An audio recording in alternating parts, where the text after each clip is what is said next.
Casa do Caminho, a sua escola da Torá. Shalom, queridos, seja bem-vindo a mais uma aula, mais um tempo juntos aqui na Casa do Caminho. E é um privilégio estar de volta com vocês aqui. Eu sei que há outras pessoas, pela graça do Eterno, ministrando, e tem sido um transbordar de conhecimento. Eu sou grato aí pela vida dos nossos irmãos que têm contribuído aqui para o ensino das verdades do Eterno. E hoje chegou minha vez, eu estava brincando, a minha escala, eu sou escalado hoje, então estaremos juntos aí nesse processo para essa paraxá, e que o Eterno possa abençoar a sua vida e que seja um tempo de muito aprendizado. E ficou tão gostoso assim que agora nós estamos alinhados aqui na Casa do Caminho, junto com a nossa paraxá semanal.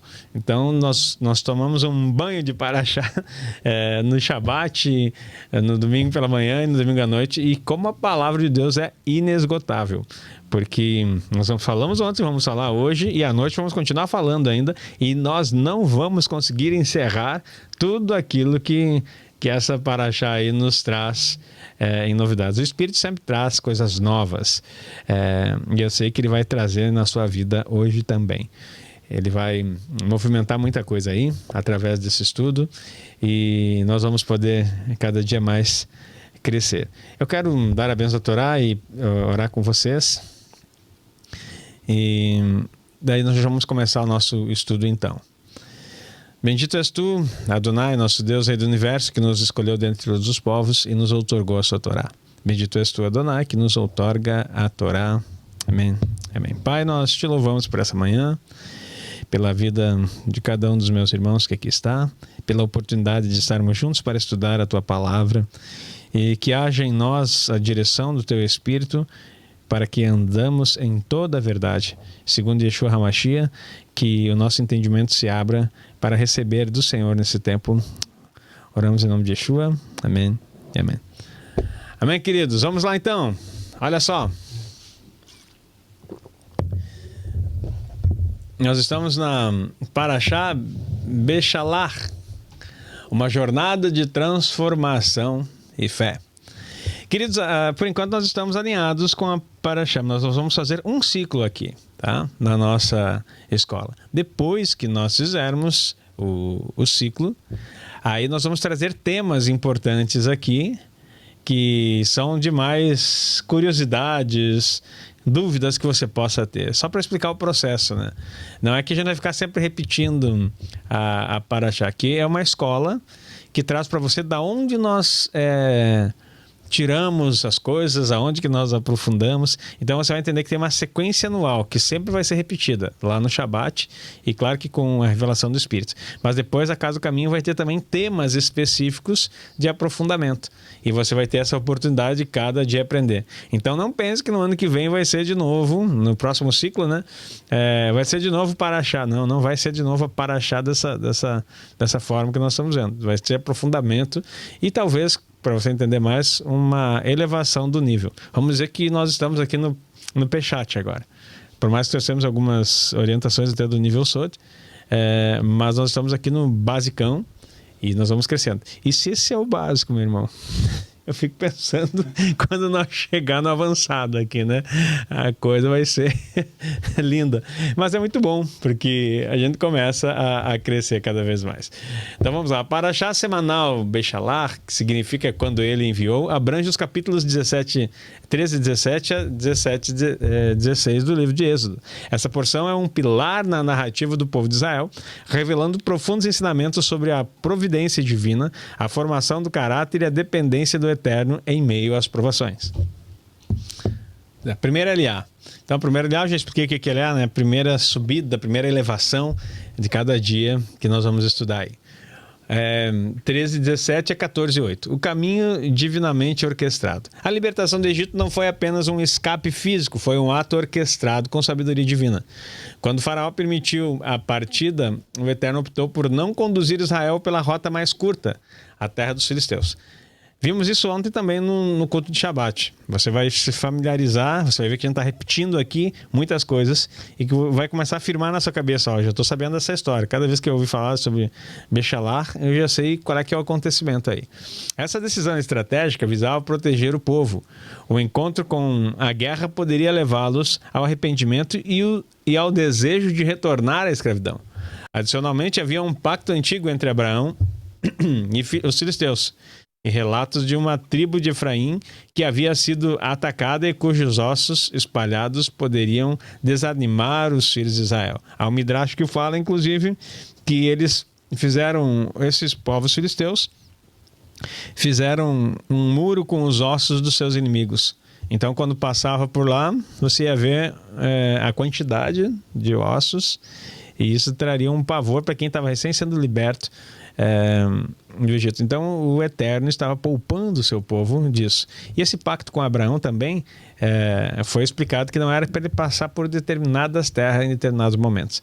Como tudo no mundo espiritual e daquilo que o Eterno nos proporciona em seus moedim tem um tempo determinado, nós precisamos compreender que gradativamente também nós vamos recebendo as coisas do Eterno, conforme a capacidade que temos de receber. Uma palavra lá no Brit Hadashah fala que cada um ande segundo aquilo que recebeu. Não é que cada um receba apenas aquilo que quer, ou fique sempre no raso, ou com um leitinho, não. Cada um ande no que recebeu. Recebeu um nível, começa a andar nele. Porque se você não andar naquilo que você recebeu, você nunca poderá receber algo novo. Então, o princípio do mundo espiritual e da palavra em nós não é conhecer, é viver sobre ela, andar nela e se mover nela. Hoje à noite nós vamos falar no culto sobre esse movimento, que é mais um nível dessa... ontem já foi poderoso demais o culto. Hoje aqui nós vamos aprofundar. E hoje à noite, já estou fazendo... Como é que é? Fazendo a chamada aqui para um CTA para o culto à noite, né? Então não perca. Hoje que nós vamos falar sobre a carruagem divina, explicar sobre isso. E é muito poderoso. Pode colocar o próximo, por gentileza. O caminho escolhido foi o deserto em direção a Yansuf, frequentemente traduzido como Mar Vermelho. Contudo, a interpretação mais precisa de Yansuf é Mar de Juncos. Então não fique... Isso eu aprendi lá no seminário ainda.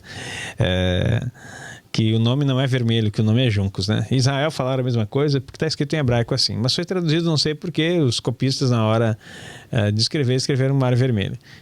E aí tem uma nomenclatura do Mar Vermelho, onde a gente conhece no mapa, e o Mar dos Juncos é uma região mais acima. Então não é tão lá embaixo como aparece no mapa. Muda algumas coisas, mas aqui não é para chocar você, é para você aprender mesmo realidades. Essa nuance é crucial, pois muitos estudiosos sugerem que a travessia pode ter ocorrido no Golfo de Aqaba, em vez do Golfo de Suez, devido a referências geográficas como Midian, terra natal de Jetro, e a montanha de Deus, Sinai, localizado na Arábia, conforme Gálatas 4:25a. Então, quando nós entendemos isso aqui, quebra muito, isso eu sei há muitos anos já, mas algumas pessoas não conseguem resistir o impacto da verdade. Então quer dizer que aquele Sinai que a gente sobe lá em Israel pode não ter sido o Sinai onde Moisés esteve? Sim, provavelmente não foi. Porque, primeiro que o Sinai é uma... Esqueci como é que é o coletivo. Mas é uma cadeia de montanhas. Então, o Sinai são várias. Vai cortando fora a fora. Não sabe. Que nem a gente fala Sião, Monte Sião. A gente fica pensando assim, Monte Sião é um monte só. Não, o Sião é um monte. Mas aí em Sião você tem o Monte Sião, você tem o Monte Moriá, e você tem o Monte da Caveira ali. E são todos eles Sião. Você está entendendo? Não tem... É Península que fala? Obrigado, então. Se é isso aí. Então você não tem como saber. Vai subir toda a montanha do Sinai para saber qual que era. E como que tu vai saber? Não, a gente vai achar lá as fagulhas da pedra que foi escrita. Não tem. Então elegeram uma parte ali para que você tenha a experiência de saber. Irmão, independente se subiu na montanha certa ou não, Só subir 4 horas de montanha, acho que já te dá uma experiência boa, né? 4 horas caminhando montanha acima, já te faz pensar um pouquinho melhor. Mas aqui a questão não é geografia exata, mas é compreensão do local. Pode ter sido nessa montanha aqui, naquela que eu olho no lado, naquela outra, independente do que for. Vai acontecer essa experiência, certo? A velocidade com que os israelitas poderiam ter percorrido 350 quilômetros em poucos dias, caminhando dia e noite, é atribuída a uma intervenção divina que capacitou a marchar sem cansaço. O ato de profunda fidelidade marca essa sessão. Moisés levou consigo os ossos de José, honrando um juramento feito por gerações anteriores. Há uma sugestão de que os ossos de outros líderes das tribos também poderiam ter sido levados, transformando cada tribo em uma espécie de guardiã da ancestralidade sagrada durante a jornada. A liderança de Israel era visível, uma coluna de nuvem durante o dia e uma coluna de fogo à noite, manifestação de um anjo que representava o Eterno. Esta guia constante protegia e iluminava o povo. Aqui é uma coisa que a gente vai entender quando fala essa palavra anjo, inclusive dentro da própria teologia eles ensinam isso, o anjo do Senhor. Eles falam que é uma teofania ou uma manifestação de Jesus anteriormente, antes da sua manifestação encarnada. A gente não usa essa expressão Jesus, ou tampouco Yeshua, porque quando ele se apresenta como um anjo do Senhor, ele está se apresentando como alguém que o Eterno designou poder. Agora, o momento da manifestação da sua encarnação como Yehoshua, aquele que traria salvação, é posterior. Por isso que Yehoshua, antes mesmo dele ser Yehoshua, ele se tornou o Mashiach, que é o ungido. O ungido para ser o anjo, ungido para ser o Salvador, ungido para ser o Filho manifesto. Compreendido essa parte aí? Então você entende que na coluna, esse anjo que aparecia não era um anjo comum, não era aquele loirinho de vestido branco e asa. Tá? O que aparece ali é uma manifestação do próprio Eterno, né? Através, como muitos estudiosos e até mesmo dentro do texto judaico, coloca como sendo o próprio Yeshua, né? Ou o próprio Filho de Deus. A localidade de Pi Hahirot, que pode significar boca fechada para os egípcios ou boca da liberdade para o Israel, marcou o ponto de acampamento, um vale entre montanhas que remete à geografia do Golfo de Acabá. A saída de Israel do Egito foi descrita como as mãos levantadas, Yad Hamah, simbolizando força e determinação inabaláveis. A segunda aliá, que está em Êxodo 14, de 9 a 25. A salvação e a imersão espiritual diante da perseguição egípcia. O povo de Israel foi tomado pelo medo, mas Moisés os exortou: não temam, permaneçam firmes e verão a salvação que o Eterno fará por vocês hoje. Então aqui é imersão espiritual. Lembra que eu falei ontem, quem estava conosco no nosso estudo do Shabat, que Israel foi batizado no Mar Vermelho, que a gente chama, né? Mas eles não se molharam, passaram a pé seco. Essa expressão de ser batizado, que é usado lá em Hebreus, não está falando do batismo com água, mas está falando de uma inserção, de uma entrada num nível espiritual de todo o povo. Então é bom a gente saber sempre isso e fazer essa diferenciação. Porque a água é apenas o símbolo. Agora, o estar um só batismo, quando a gente aprende lá nos princípios do Brit Hadashah, eles não estão falando que é uma só imersão. Um só batismo é uma só inserção. Eu estou colocado no Mashiach. Por isso que é um só Deus, um só Senhor, uma só fé e um só batismo. Então, se é um só Deus, lá está falando muito claro que é errado. Um só Senhor. Está falando a respeito de Yeshua como o único Senhor. Uma só fé, fala também um só Espírito. Inclusive eu fiz uma série de livros com esses títulos aí. acho que são 6, uma coletânea de 6 livros falando sobre isso. São 6 livros sobre os rudimentos da fé e 6 livros sobre esse uma só, né? Essa série, uma só isso, uma só aquilo, que destrincha cada detalhe na visão judaica, bíblica, né? Segundo o testemunho de Yeshua, para você aprender o que o apóstolo Paulo está explicando ali. Então, só para você entender que esse batismo, então, aqui, esses livros, eles estão na correção ainda, tem muita coisa para ser feita que não foi lançado ainda, mas quando lançar, você terá o acesso para estudar e aprender mais. Estamos fazendo um arcabouço aí, né, de material de estudo para você. Eu não sei qual é o seu tempo, mas eu vou dizer assim para você. Se tu está naquela estatística dos brasileiros que leem um livro por ano, então tu vai viver muito, meu irmão, se tu quer ler todos os meus livros, né? Vai ser 130 anos para frente aí para te poder ler tudo que eu escrevi.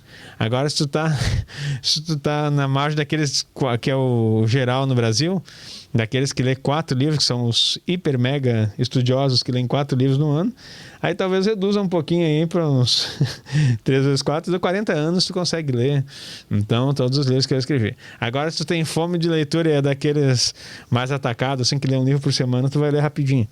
Então, uma questão aí de aproximadamente 3 anos, tu consegue ler tudo aquilo que a gente escreveu. Mas aí dá para fazer num ciclo de Torá ainda. Mas a questão aqui não é que você lê os meus livros, mas é que você aprenda os princípios do Eterno. Tem muita coisa para você receber aí.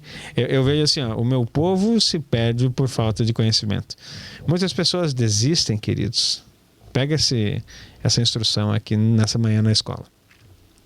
Muitas pessoas desistem porque elas acham que a fé vem pelo ouvir. Tá, mas está escrito na Bíblia assim, tá lá em Romanos 10, 17. A fé vem pelo ouvir e ouvir pela palavra de Deus. Mas não é isso que você está ouvindo. Sabe o que foi traduzido em outras Bíblias? Porque a fé vem pelo ouvir e ouvir pela pregação. Tem Bíblia que está escrito assim. Então o que tu pensa assim? A fé vai vir quando eu ouvir o pastor no domingo pregar. Então eu vou no culto, escuto o pastor e a minha fé está ativada. Nunca a Bíblia disse isso.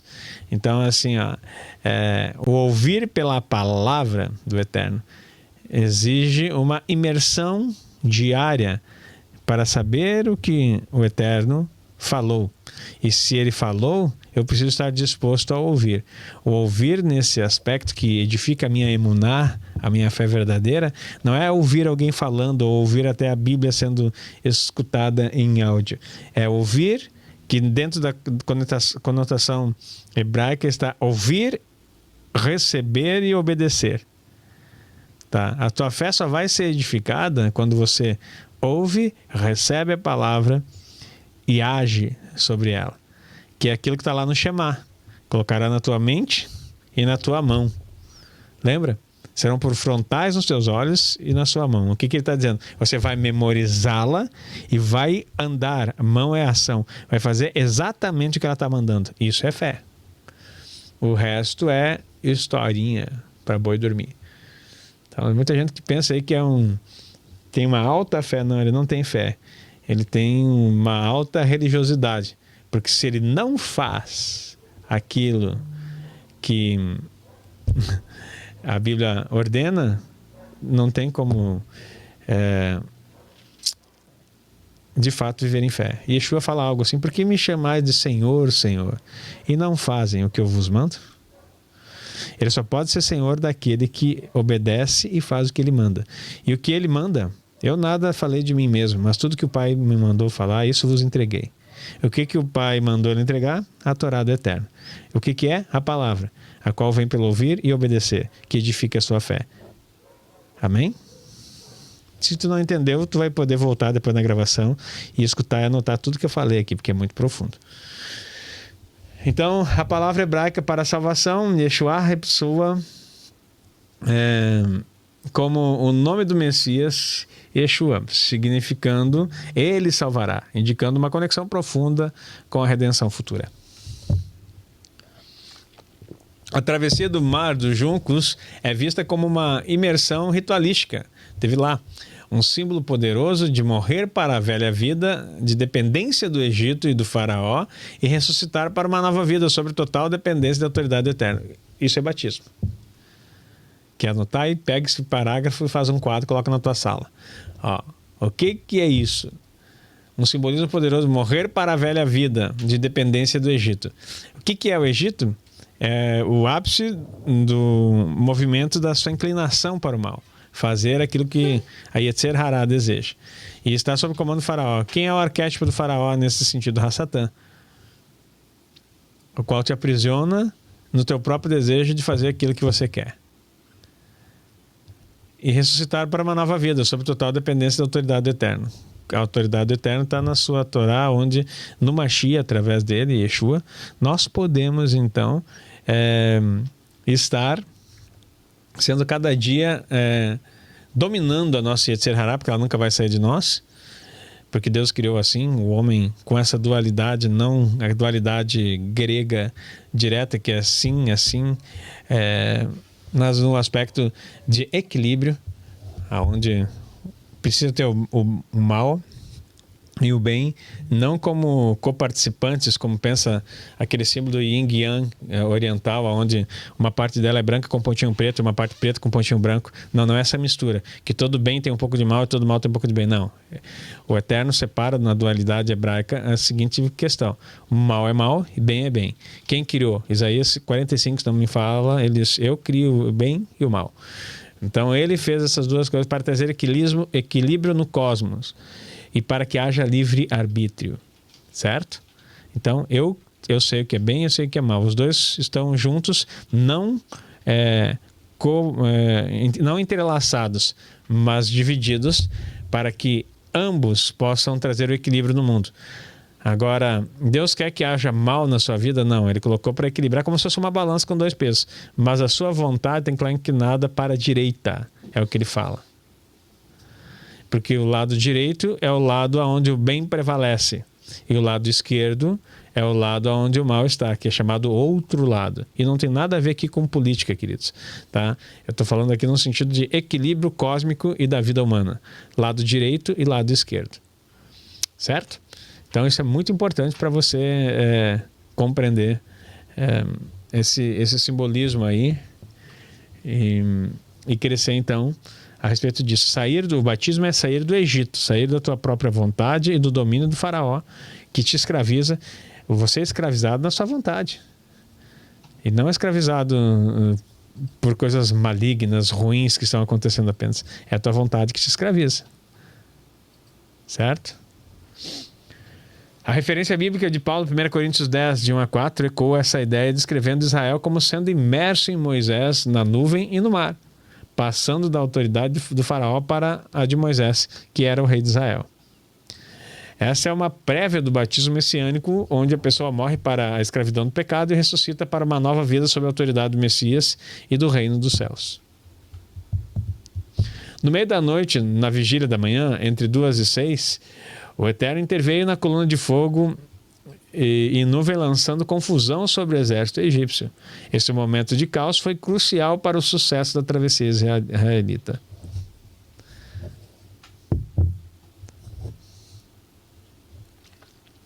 Obrigado, alguém compartilhou, foi a Malu, né, que colocou o versículo ali de Isaías 45. Terceira aliá, 14:26 a 15:26. Vitória, louvor e a natureza do homem. Moisés estendeu a sua mão e o mar que havia sido dividido retornou à sua plenitude ao amanhecer, engolindo o exército egípcio. O afogamento dos egípcios é interpretado como um símbolo da segunda morte, o lago de fogo. Olha aí, ó. Tem toda essa questão simbólica aí para você compreender. A travessia de Israel, por outro lado, o aspecto de permanecer no Egito e o exército de Faraó, o próprio Egito em si, tem um simbolismo direto, a segunda morte.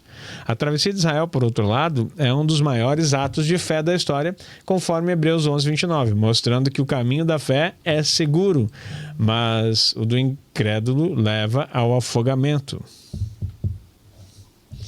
Este evento gerou no povo temor e fé no eterno, e em Moisés ensinando que a fidelidade de Deus se manifesta na submissão às autoridades que ele estabelece. Em resposta à vitória, Moisés e os filhos de Israel entoaram um cântico ao eterno. Êxodo 15:1. Em louvor verdadeiro e espontâneo, direcionado unicamente a ele. O tempo verbal cantará no futuro aponta para a redenção final e a ressurreição dos mortos, conectando-se ao cântico de Moisés e do Cordeiro em Apocalipse 15. Este cântico celebra a grandeza do Eterno e a libertação futura, a libertação e a futura entrada na Terra Prometida. Olha só, o cântico de Moisés. Obrigado, amor. Minha esposa trouxe um café para mim aqui. Esse cântico aqui que você está vendo, que aconteceu no mar, ele é repetido lá em Apocalipse. Para você ver que foi algo muito mais espiritual do que simplesmente uma canção. Não foi uma cançãozinha, a gente se empolgou, ei, vencemos, vamos cantar aqui, tudo junto. Não, é um aspecto da imersão de sair de um estado de uma natureza pecaminosa, do mundo caído e entrar no sobrenatural do eterno. Queridos, você precisa lembrar, ontem minha filha fez uma cópia bem interessante, colocou num carrossel aqui no Instagram. Acho que foi uma chamada para hoje, não sei. Mas deixa eu mostrar aqui para você o que ela escreveu. Eu achei muito, muito forte assim, algumas expressões. A guerra não era contra Faraó. Era contra a saudade do Egito. Começa por aí, né? Então, assim, o inimigo ficou para trás, mas a memória da escravidão seguiu junto. Olha que expressão para você compreender, né? Sempre que o deserto apertava, o desejo de voltar aumentava. Não era falta de milagre, era excesso de passado. Oh meu Deus, passaram pelas 10 pragas, milagre sobre milagre, foram protegidos em tudo, atravessaram no Mar Vermelho a pé seco. Não era falta de milagres, era excesso de passado. O mar se abriu, mas a mente ainda estava fechada. Como é que está a tua mente aí, meu querido? Por isso Deus usou o deserto para curar o que o milagre não resolveu. Está aprendendo aí? Deus usa o deserto para curar o que o milagre não pode fazer por você, porque o milagre abre o mar. Mas se tua mente continuar fechada, meu querido, isso aqui tu pode copiar, tá lá, entra lá no meu Instagram e olha, eu acho que é no último carrossel que foi colocado ali. O maná ensinou dependência. A espera ensinou maturidade. O silêncio ensinou a escuta. Então, quando tu está num período de ensino, você tem que se alimentar do que é do Senhor, esperar para ter maturidade e ficar em silêncio para poder escutar o que Deus está querendo falar com você. Liberdade sem transformação vira saudade da escravidão. Meu Deus! Liberdade sem transformação vira saudade da escravidão. Foi isso que aprofundamos no foi isso que foi aprofundado ontem. Mas a COP termina aqui falando uma informação muito bem organizada. Resumiu em pequenas palavras coisas que nós precisamos entender disso aqui. Aqui eu já li essa parte até o Apocalipse 15. A palavra Anvenhu, traduzido como eu glorificarei, significa eu o embelezarei, sugerindo que o nosso serviço e obediência a Deus devem ser belos e que o nosso louvor cria uma morada para o eterno. A Bíblia também descreve o eterno como um homem de guerra contra a injustiça e o mal, servindo de exemplo para nós. A mão direita do Eterno é vista como um Messias que destruirá os inimigos de Israel, como profetizado em Isaías 63 e Apocalipse 19. Então, o lado direito sempre vai falar do Mashiach, viu? Então, falando daquele equilíbrio que eu estou dizendo lá, ele é a minha destra, a minha direita. Então, você tem que entender isso. O que fica à esquerda, no contexto bíblico, sempre está inclinado para o mal. À esquerda está a inclinação para o mal.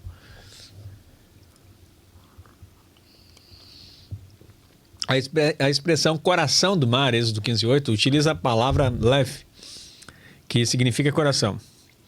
Kalev, de todo o coração. é a palavra, o nome, né? Mente e razão, vontade, essência. Isso nos leva a uma profunda reflexão sobre o coração humano, sede das decisões e da verdadeira fé. Provérbios 4:23 vai dizer: de tudo que se deve guardar, guarda o teu coração, porque dele procede as saídas ou as fontes da vida. E Romanos 10:10, que agora me fugiu o versículo 10:10, Romanos 10:10, o que está escrito lá?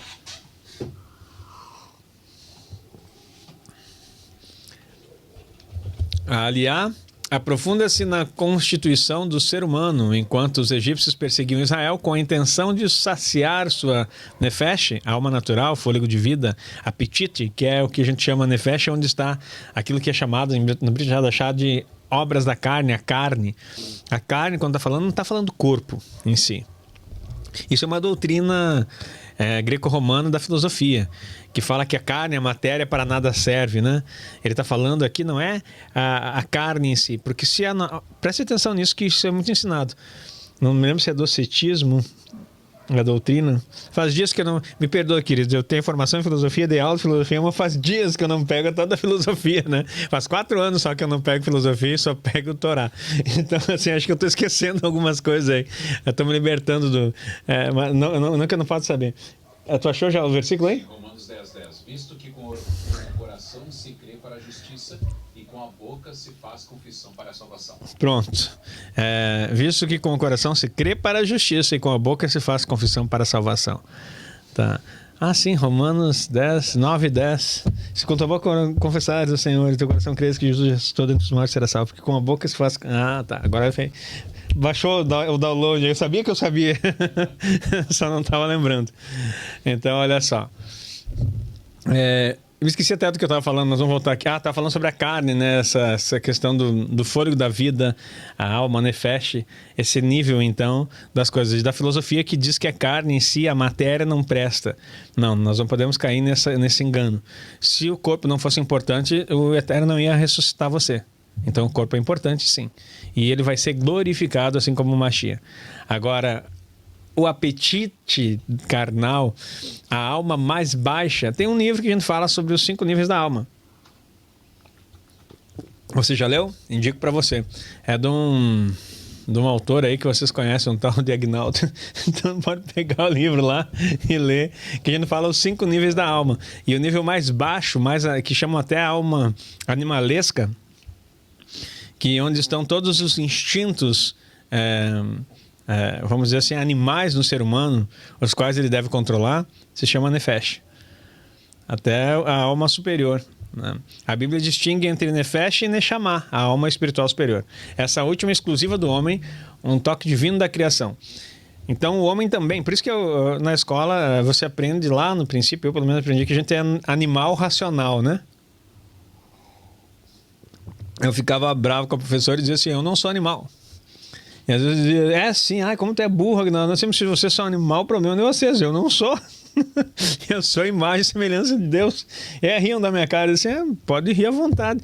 Quer ser animal? Então tu vai ser parente do macaco, de tudo que vocês dizem aí. Mas eu não sou animal, eu sou diferenciado, eu sou a coroa da criação. Eu arranjava treta desde cedo. Era novinho, fui bem doutrinado. Mas eu brigava. Cada aula de ciência que vinha com esse papo aí de ser animal, eu dizia assim: eu não sou animal. A professora dizia assim: nós somos todos animais. Eu não sou. Era divertido. Mas eu sofria também, porque aí pegava no meu pé, né? Eu me apresentava para pegar no pé, mas é bom, foi bom. Então, assim, você não é animal, não, querido. Você tem na sua alma aspectos que conectam com a criação, porque você é um ser terreno e um ser espiritual celestial. Nós somos o único ser, anota isso se você não sabia ainda, que tramita, que transita, que interage, melhor palavra, entre céu e terra. Nós estamos na terra, somos seres terrenos, mas com a mentalidade, eu costumo dizer, né, a mente no céu e os pés na terra. Nós precisamos ter esse entendimento aí.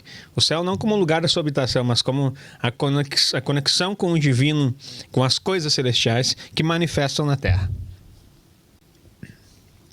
Pode colocar o próximo. O homem é um ser trino, corpo, nefesh, é um animal, e neshama, alma espiritual. Cuidado com essa expressão. Cuidado para você não entender que é corpo, alma e espírito, Deus Pai, Deus Filho e Deus Espírito Santo. Eu sei porque eu já ensinei assim.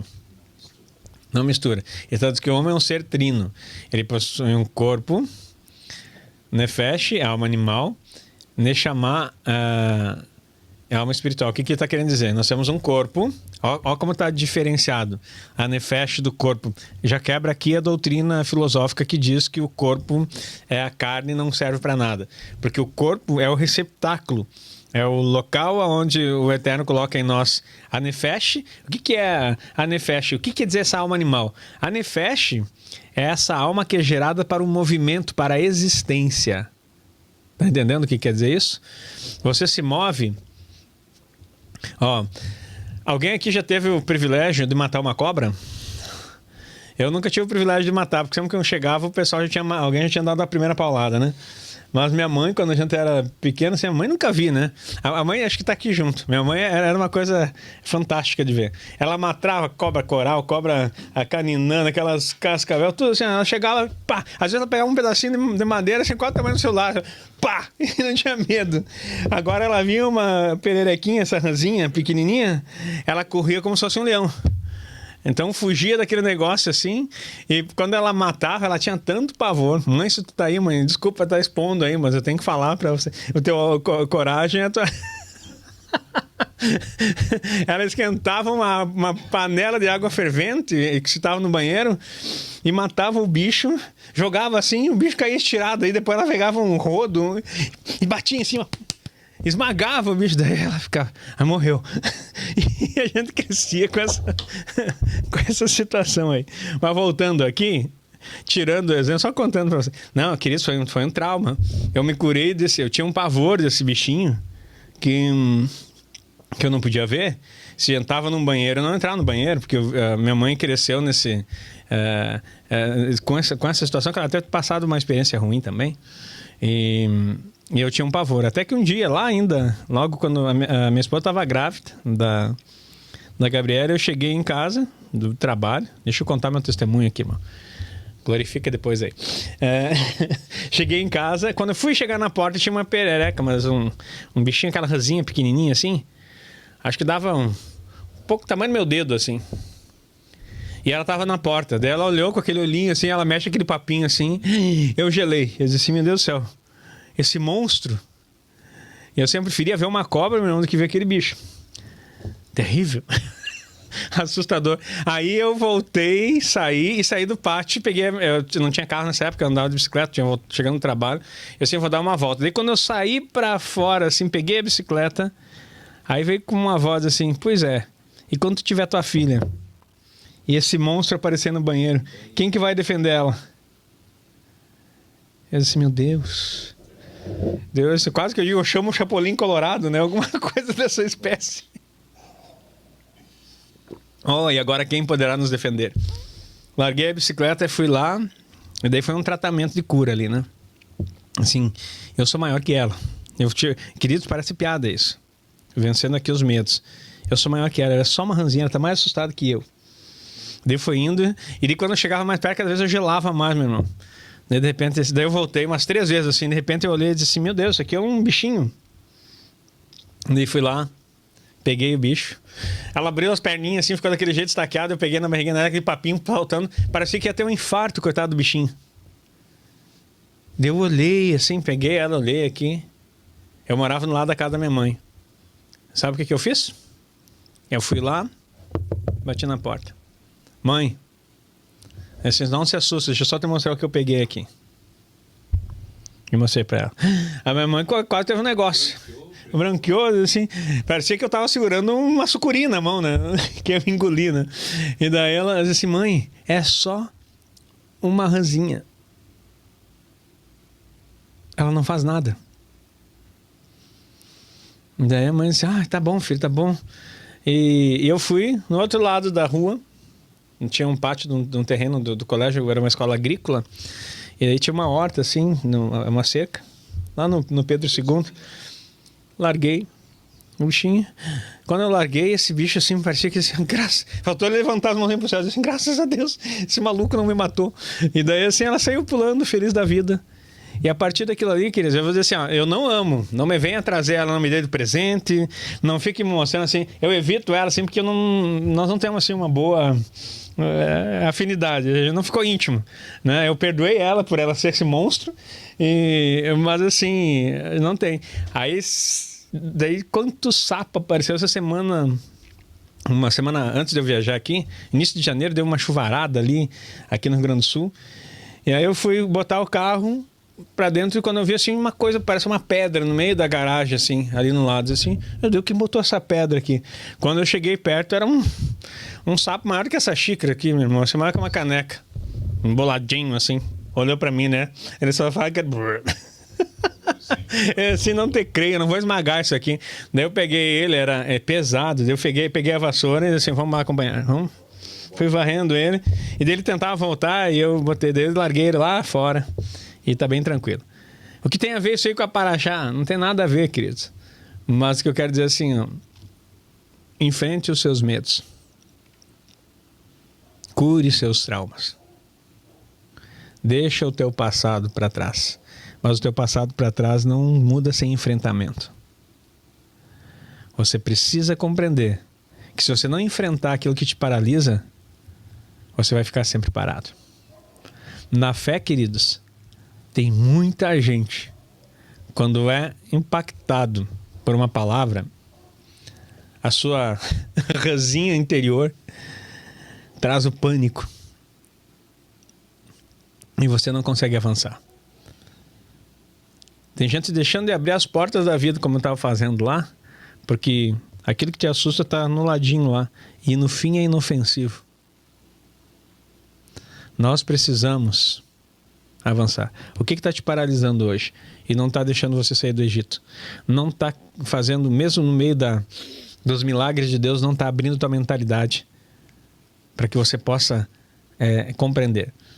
Então, vamos terminar o slide aqui. Só para você compreender, então. A parte mais baixa, animal, e eu estava falando do bichinho, porque quando você mata uma cobra, você vai ver que tu esmaga a cabeça do bicho e ela fica se movimentando. Já viu isso? Se alguém já decapitou um frango, se tu soltar ele, não é muito aconselhável.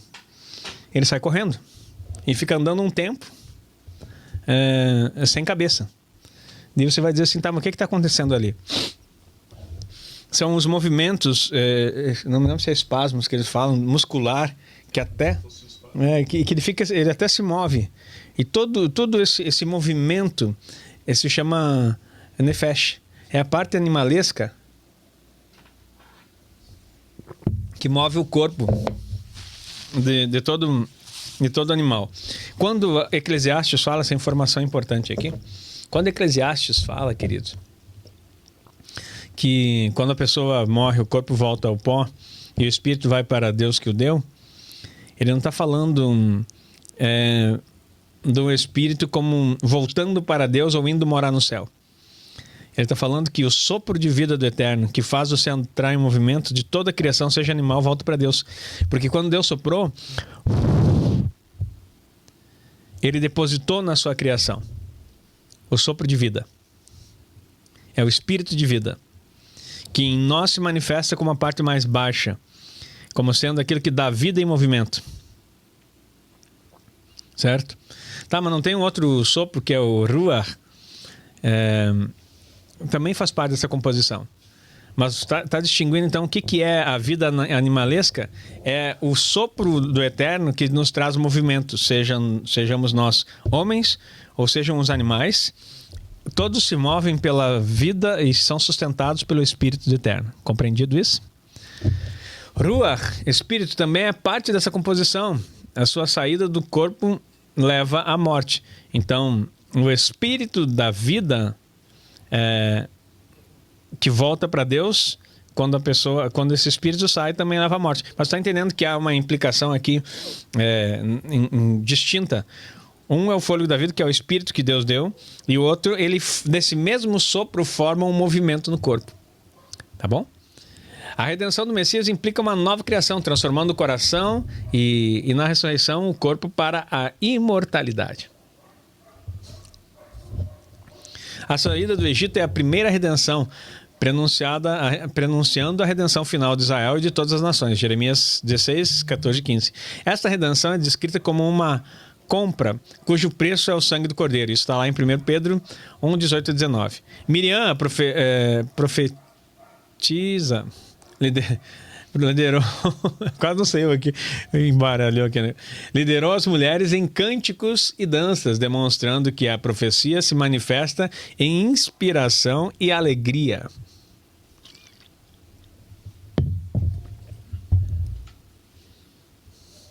Após a travessia, Israel partiu para o deserto de Shur e por 3 dias não encontrou água, um período que alude à ressurreição do Messias e à importância da leitura da Torá. Em Mara, o Eterno instruiu Moisés a lançar uma árvore nas águas amargas, tornando-as doces, um simbolismo da morte do Messias, que transforma a nossa amargura em doçura. Nós estamos falando aí, Tu Bishevat, hoje à noite, que nós somos uma árvore também, queridos. O Eterno, então, prometeu proteger Israel de todas as doenças egípcias, se obedecessem aos seus mandamentos, revelando-se como Hashem Rofechá, o Eterno que cura. A gente fala Jeová Rafá, né? Mas é Hashem Rofechá, o Eterno que cura. As doenças são vistas como um fruto da maldição do pecado, não uma bênção.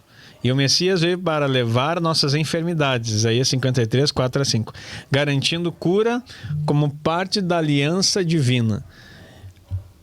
O que significa? Ele promete cura, não promete que não haverá doenças.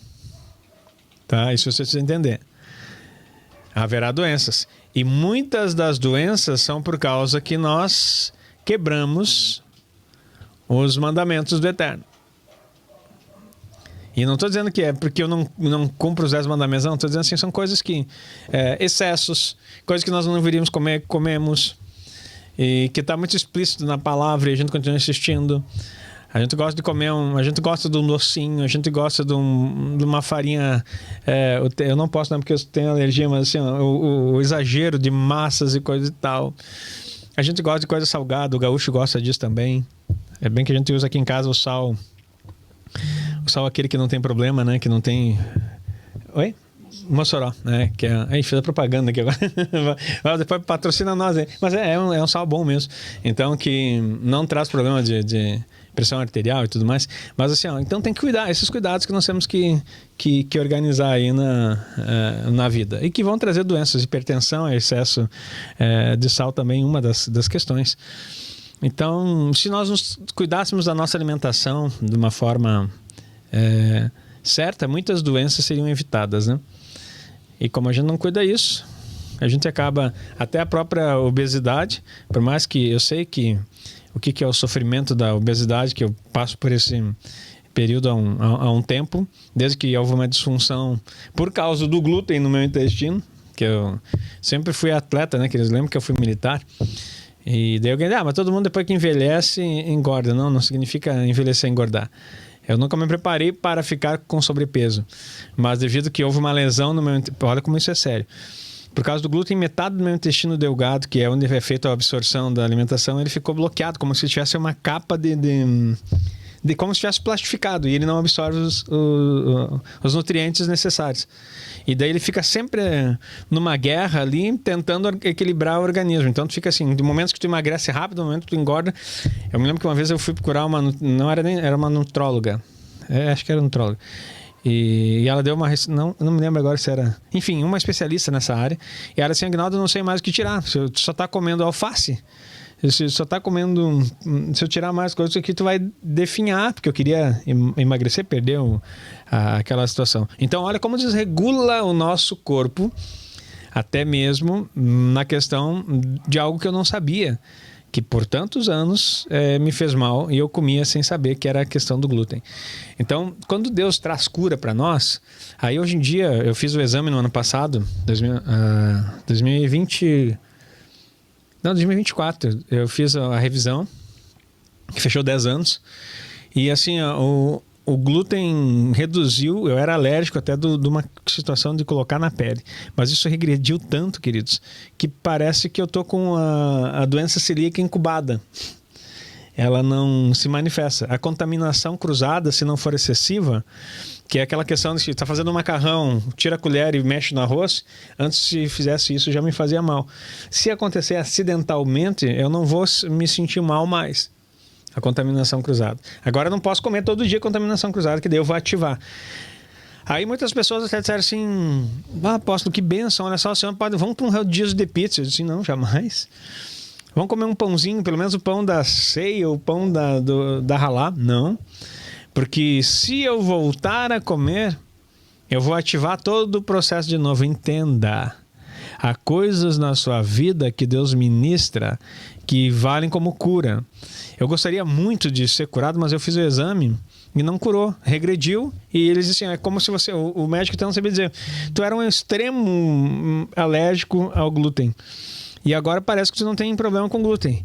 Eles disseram, evita comer massas. Eles disseram assim, como assim, doutor? O senhor disse que eu não posso não chegar nem perto. Pois é, daí ele tirou o óxido. Eu não sei o que explicar, porque essa é uma doença que a gente nem sabe como é que funciona. E daí, assim, especialista, um dos mais renomados. Aí eu disse assim, eu sei como é que funciona. É Deus tirando o sofrimento que eu tinha intenso. Agora, não é porque você saiu de um estado que você está liberado para viver de qualquer jeito, queridos.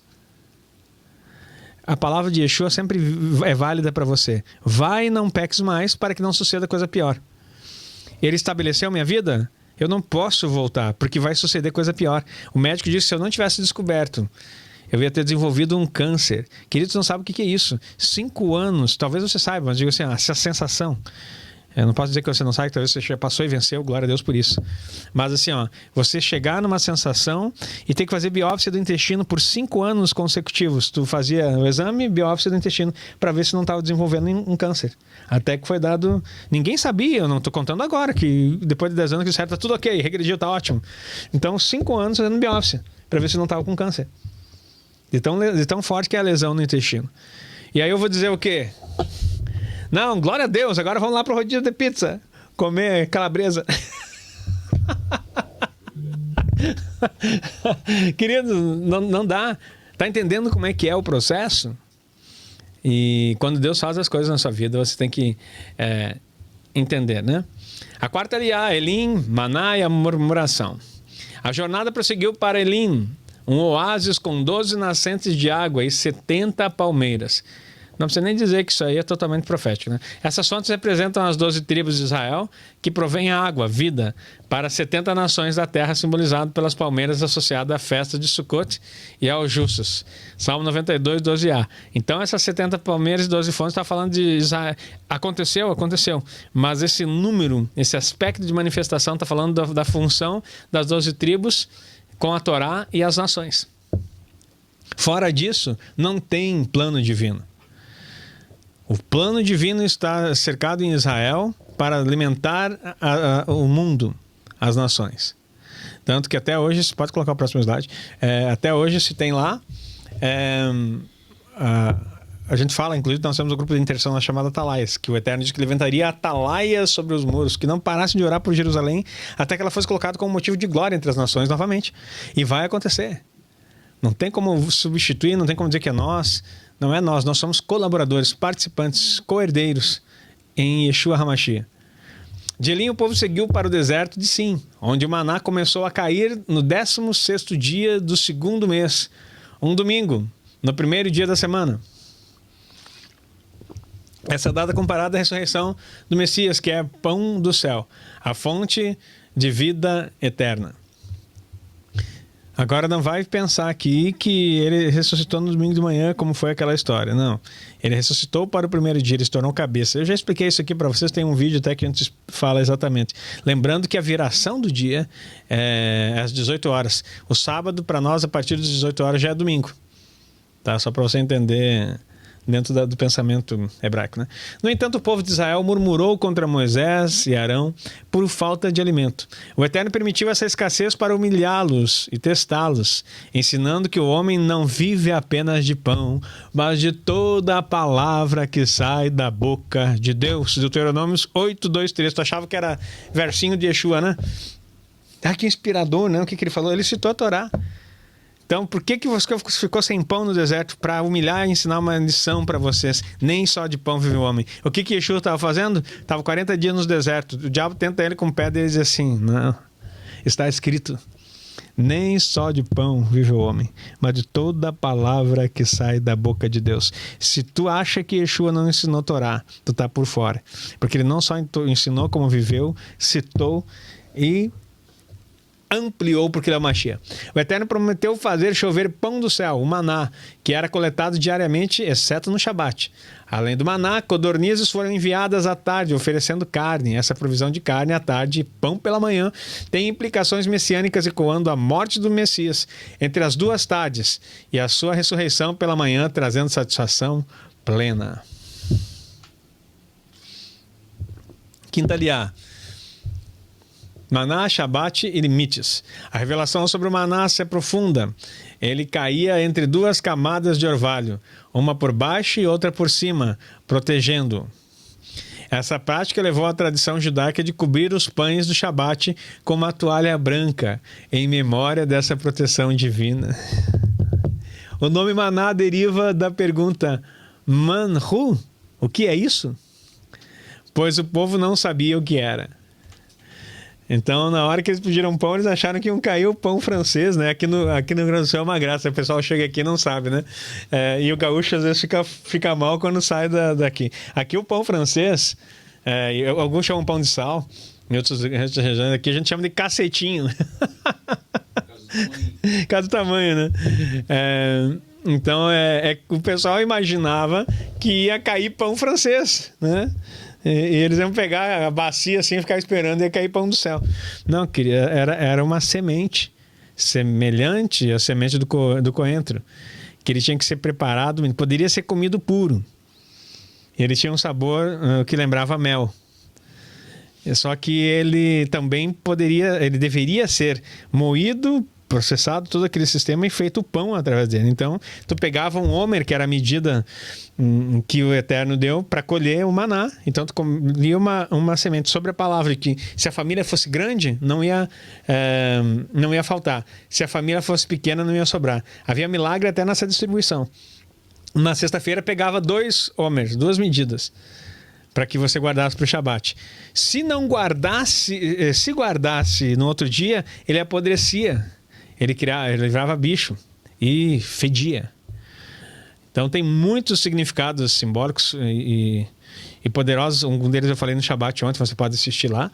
Então você precisa compreender isso. Cada chefe de família deveria coletar um homer, medida de volume cerca de 2,5 litros de maná por pessoa, simbolizando um homer por caveira, Gulgolet, conectando-se ao Gólgota, o lugar da morte do Messias. O maná e o homer representavam o Messias e Yeshua, de quem todos necessitamos. A coleta do maná também ensinou a lição da igualdade. Quem coleta muito não tinha sobra, e quem coletava pouco não tinha falta. 2 Coríntios 8, 13 a 15. A observância do Shabat é reafirmada nessa aliá, vindo antes da Torá do Sinai. O Shabat não é apenas um dia de descanso, mas um dia de cessação das atividades criativas, melachá, dedicando-se ao Eterno. A proibição de coletar maná, atividades criativas, tudo que você produz, que vai trazer sustento para você. Queridos, eu tô aqui até terminando um curso que eu estou muito impactado, falando sobre isso.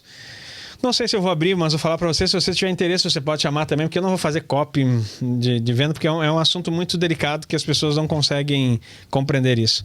Mas estudando Torá muito, eu escrevi um livro chamado A Alma da Venda. Fundamentado no aspecto do que é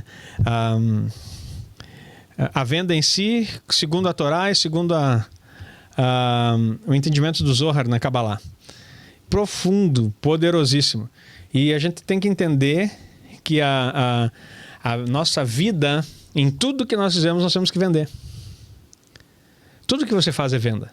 Você vende sua imagem, você vende as suas ideias, você vende todas as coisas em todo momento. Ontem nós estávamos celebrando o aniversário de uma irmã aqui conosco. Nós estávamos no restaurante.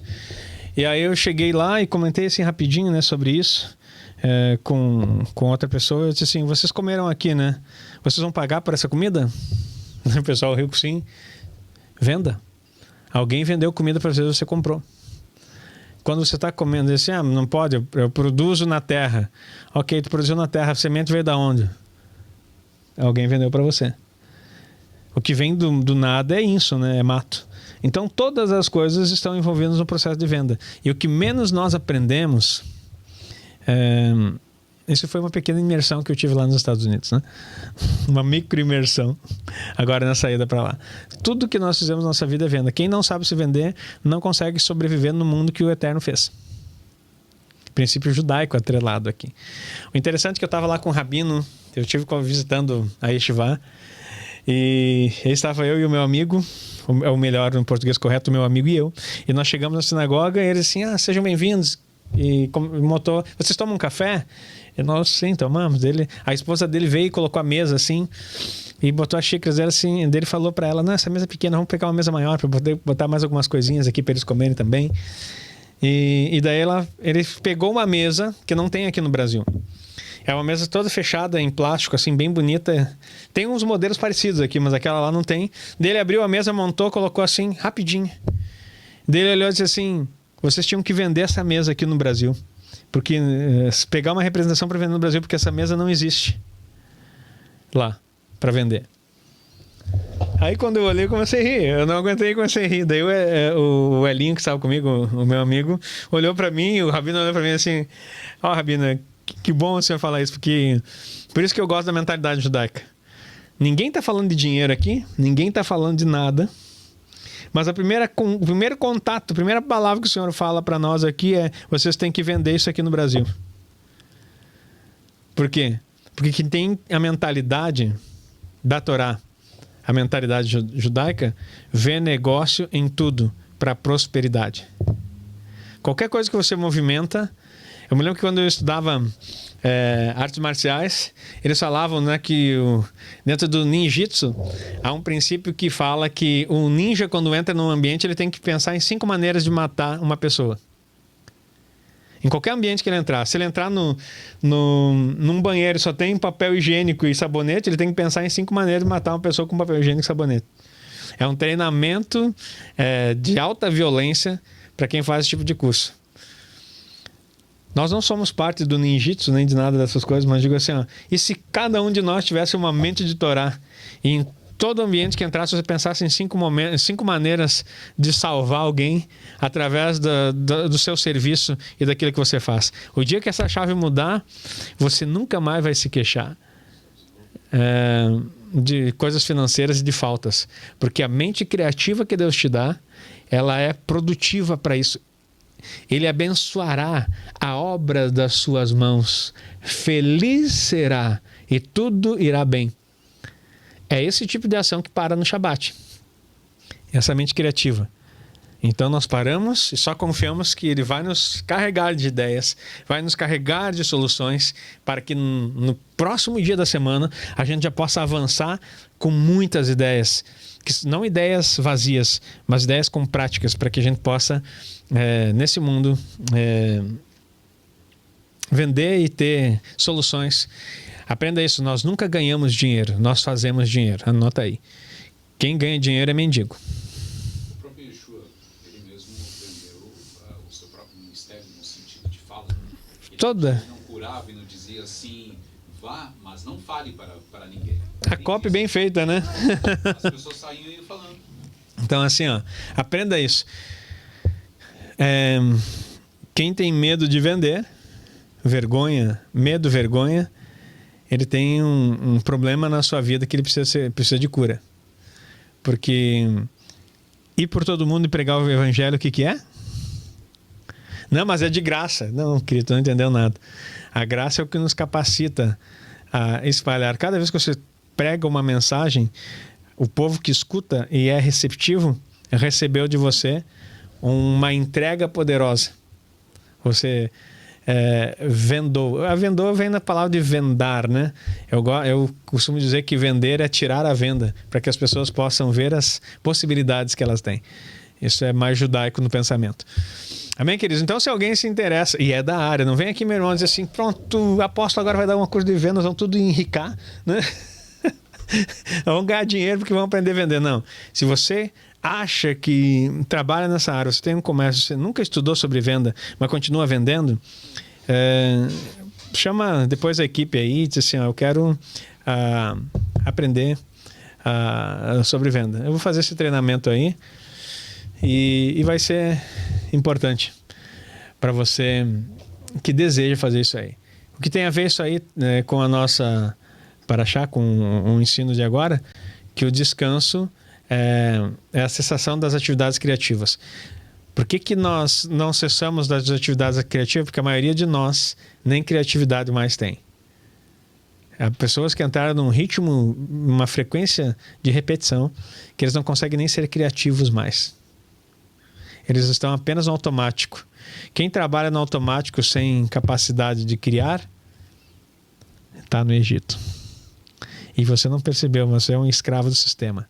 Do mercado de trabalho. Já ouviu falar a expressão mercado de trabalho? Antigamente era mercado de escravos, depois virou mercado de trabalho. Só mudou o nome, queridos. Mas a questão é a mesma. Você continua preso num mercado que dá o teu preço e dá o teu valor. E você vende horas para poder conseguir receber alguma coisa. Isso não é o plano de Deus para a nossa vida. Não estou dizendo que as pessoas não irão trabalhar. Sempre houve trabalhadores pagos por hora. Mas o que é a diferença, a gente viu até isso nos Estados Unidos lá, são as leis que nos envolvem, que aqui no Brasil se pensa que é proteção, mas na verdade não é proteção, é escravidão. Algumas pessoas pensam assim, poxa, não, mas uma carteira assinada, CCLT, isso é uma bênção, me garante o quê? Não, me dá benefício do quê? Não, mas eu não estou dizendo, o pessoal que trabalha comigo também tem carteira assinada. Só que muda o status quo por cada cultura que nos foi dada. Agora você vai nos Estados Unidos, o pessoal ganha por hora. O pessoal não conta o mês, conta o ano. Olha a mudança de cultura do que é. Porque se o mês não foi bom esse mês, quer dizer que o mês que vem pode ser melhor. A minha média salarial é feita pelo ano e não pelo mês. Porque isso daí eu tenho um montante para somar e não uma escassez para me conformar. Então eu posso trabalhar em cima disso. E outra coisa, se você não está bem no trabalho, você simplesmente, eu não vou mais. E o pessoal diz, então tá, segue tua vida, tudo bem. Eu me demito, qualquer momento pode sair. E você é livre para mudar do trabalho. Ontem tu trabalhou numa empresa, amanhã de manhã tu quer começar noutra, tu simplesmente liga para ela, me demito, e começa noutra. Sem essa burocracia de não sei o que lá, porque eu quero meu direito, não sei o que lá, meu seguro, não sei das quantas. E tem gente que vive trabalhando no Brasil, isso é estatístico, que fica pulando de galho em galho para seguro-desemprego. Trabalha um tempinho até pegar o tempo de seguro-desemprego para ficar assim, ó. E acho que Deus vai prosperar. Estou liberando um grupo, apóstolo, para o pessoal que tem interesse. Já está no chat ali. Ótimo. Obrigado. Atualiza o Lander está lá? Atualiza o... Consegue atualizar aí? A proibição de coletar maná no Shabat, a instrução de ninguém saia do seu lugar, deram origem à halachá, lei prática, do limite do Shabat, 2.000 côvados, reconhecido inclusive nas escrituras messiânicas, Ato 1:12. O Shabat é um presente divino a ser vivenciado.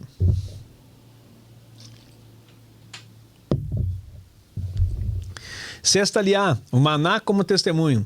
Moisés instruiu Arão a guardar um homer de maná e um vaso diante do testemunho, as futuras tábuas da lei, para gerações futuras.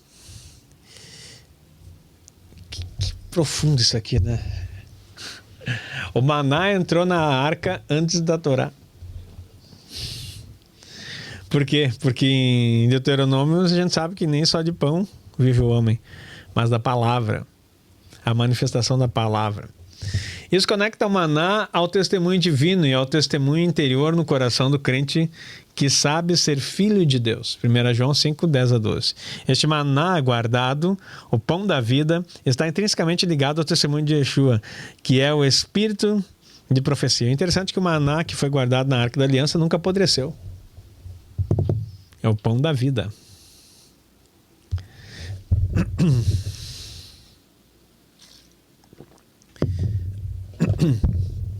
Sétima Maria.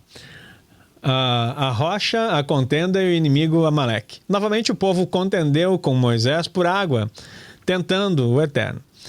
Em resposta, Moisés, sob instrução divina, golpeou a rocha, Tsur, em Horebe, e dela jorrou água.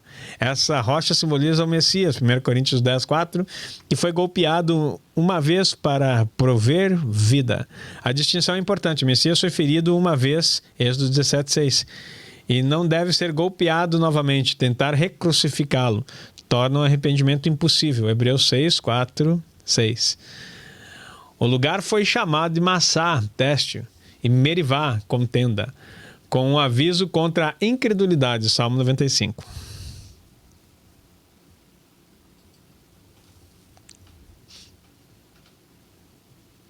A contenda e a falta de fé abriram uma porta para o inimigo. Amaleque atacou Israel em Refidim. O nome Amaleque é interpretado como povo que veio lamber sangue, descendente de Esaú, um inimigo histórico que atacava os fracos e vulneráveis.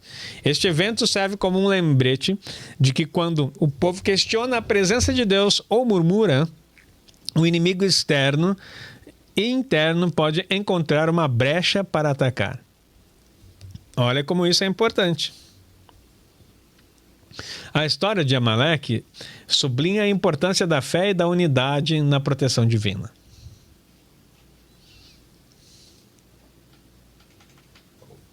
Acabou? Deixa eu ver nossa... conseguimos terminar em tempo? Que maravilha. Queridos, então tem muitos detalhes aqui, mas eu acho que já deu para ampliar muito do nosso conhecimento nesse tempo aqui. É muito bom estar sempre com vocês e eu agradeço. Foi colocado o grupo aqui, né? Grupo de espera para treinamento de vendas. Segundo o Torá, quer fazer parte. É uma espera que quer dizer assim, é tipo... Aguarde as informações. Entra nele hoje, porque ninguém sabe o dia, né, a hora que esse treinamento irá começar. Mas eu sei. Então... Não, vai ser...